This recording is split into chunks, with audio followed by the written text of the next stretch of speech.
Okay. On the sanctions that were unveiled today, what makes these sanctions any more effective than the hundreds announced before? Yeah. So a couple of things that I just mentioned. So first of all, these sanctions are cumulative, so we have to look at it in that way. These are 500 new targeted sanctions that are now being sanctioned. The targets are being sanctioned for the first time, so that's important to note.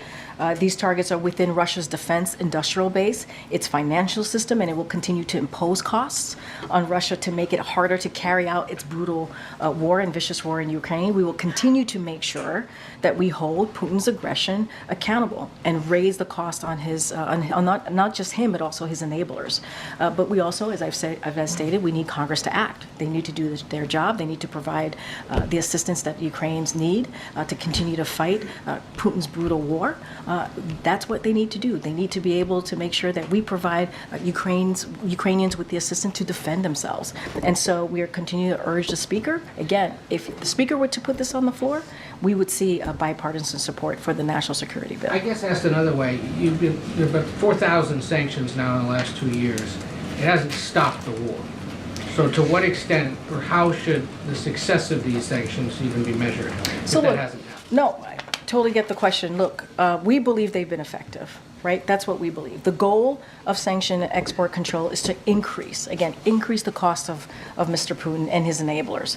And it's clear that our sanctions and imports controls are having an impact.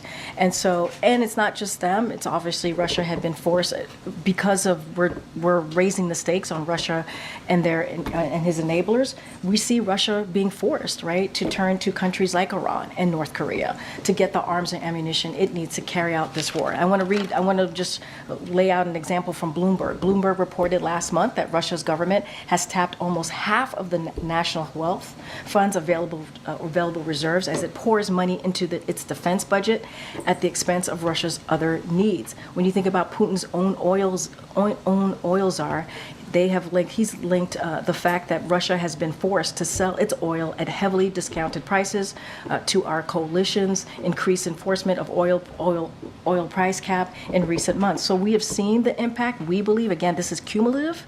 What we were able to sanction, again, 500 additional targets, and we believe that it has had an impact on